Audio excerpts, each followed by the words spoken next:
पुराणों के अनुसार ब्रह्मा जी से अत्रि, अत्रि से चंद्रमा, चंद्रमा से बुध और बुध से इलानंदन पुरूरवा का जन्म हुआ। पुरूरवा से आयु, आयु से राजा नहुष और नहुष से ययाति उत्पन्न हुए। ययाति से पुरु हुए। पुरु के वंश में भरत और भरत के कुल में राजा कुरु हुए। कुरु के वंश में शांतनु का जन्म हुआ। शांतनु से गंगानंदन भीष्म उत्पन्न हुए। उनके दो छोटे भाई और थे चित्रांगद और विचित्रवीर्य। ये शांतनु से सत्यवती के गर्भ से उत्पन्न हुए थे।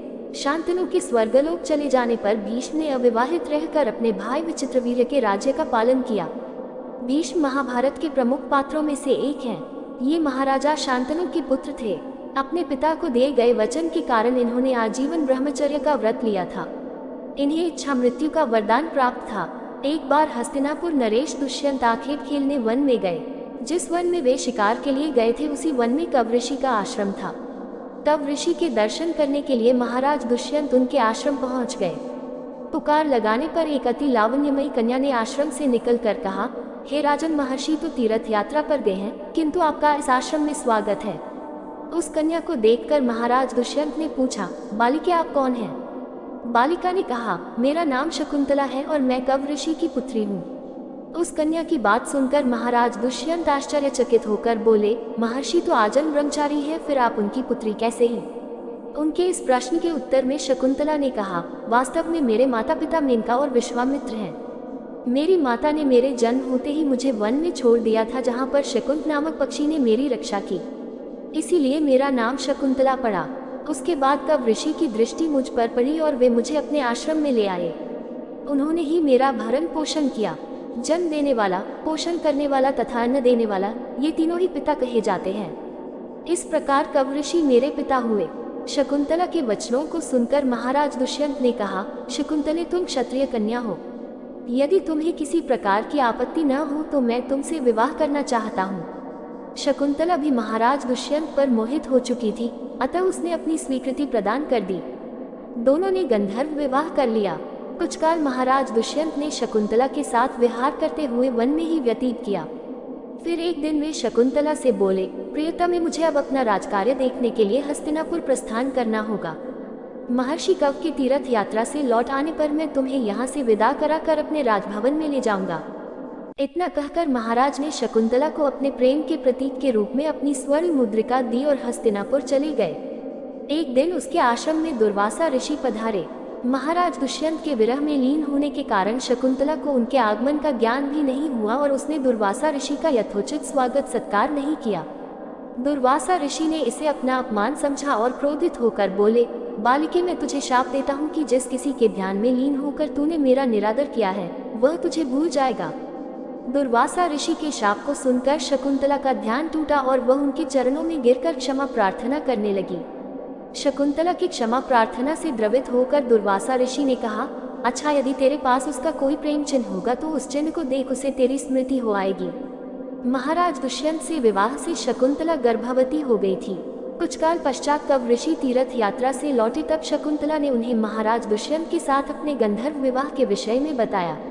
इस पर महर्षि कव ने कहा, पुत्री, विवाहित कन्या का पिता के घर में रहना उचित नहीं है। अब तेरे पति का घर ही तेरा घर है। इतना कहकर महर्षि ने शकुंतला को अपने शिष्यों के साथ हस्तिनापुर भिजवा दिया। मार्ग में एक सरोवर में आचमन करते समय महाराज दुष्यंत की दी हुई शकुंतला की अंगूठी, जो कि प्रेम चिन्ह थी, सरोवर में ही गिर गई। उस अंगूठी को एक मछली निगल गई। महाराज दुष्यंत के पास पहुंचकर कव ऋषि के शिष्यों ने शकुंतला को उनके सामने खड़ी करके कहा, महाराज, शकुंतला आपकी पत्नी है, आप इसे स्वीकार करें। महाराज तो दुर्वासा ऋषि के शाप के कारण शकुंतला को विस्मृत कर चुके थे, अतः उन्होंने शकुंतला को स्वीकार नहीं किया और उस पर कुलटा होने का लांछन लगाने लगे। शकुंतला का अपमान होते ही आकाश में जोरों की बिजली कड़क उठी और सबके सामने उसकी माता मेनका उसे उठा ले गई। जिस मछली ने शकुंतला की अंगूठी को निगल लिया था, एक दिन वह एक मछुआरे के जाल में आ फंसी। जब मछुआरे ने उसे काटा तो उसके पेट अंगूठी निकली। मछुआरे ने उस अंगूठी को महाराज दुष्यंत के पास भेंट के रूप में भेज दिया। अंगूठी को देखते ही महाराज को शकुंतला का स्मरण हो आया और वे अपने कृत्य पर पश्चाताप करने लगे। महाराज ने शकुंतला को बहुत ढूंढवाया किंतु उसका पता नहीं चला। कुछ दिनों के बाद देवराज इंद्र के निमंत्रण पाकर देवासुर संग्राम में उनकी सहायता करने के लिए महाराज दुष्यंत इंद्र की नगरी अमरावती गए। संग्राम में विजय प्राप्त करने के पश्चात जब वे आकाश मार्ग से हस्तिनापुर लौट रहे थे तो मार्ग में उन्हें कश्यप ऋषि का आश्रम दृष्टिगत हुआ। उनके दर्शनों के लिए वे वहां रुक गए। आश्रम में एक सुंदर बालक एक भयंकर सिंह के साथ खेल रहा था। मेनका ने शकुंतला को कश्यप ऋषि के पास लाकर छोड़ा था तथा वह बालक शकुंतला का ही पुत्र था। उस बालक को देखकर महाराज के हृदय में प्रेम की भावना उमड़ पड़ी। वे उसे गोद में उठाने के लिए आगे बढ़े तो शकुंतला की सखी चिल्ला उठी, हे भद्र पुरुष, आप इस बालक को न छुए, अन्यथा उसकी भुजा में बंधा काला डोरा सांप बनकर आपको डस लेगा। ये सुनकर भी दुष्यंत स्वयं को न रोक सके और बालक को अपने गोद में उठा लिया। अब सखी ने आश्चर्य से देखा कि बालक की भुजा में बंधा काला गंडा पृथ्वी पर गिर गया है। सखी को ज्ञात था कि बालक को जब कभी भी उसका पिता अपने गोद में लेगा वह काला डोरा पृथ्वी पर गिर जाएगा। सखी ने प्रसन्न होकर समस्त वृतांत शकुंतला को सुनाया। शकुंतला महाराज दुष्यंत के पास आई। महाराज ने शकुंतला को पहचान लिया। उन्होंने अपने कृत्य के लिए शकुंतला से क्षमा प्रार्थना किया और कश्यप ऋषि की आज्ञा लेकर उसे अपने पुत्र सहित अपने साथ हस्तिनापुर ले आए। महाराज दुष्यंत और शकुंतला के उस पुत्र का नाम भरत था। बाद में वे भरत महान प्रतापी सम्राट बने और उन्हीं के नाम पर हमारे देश का नाम भारतवर्ष हुआ।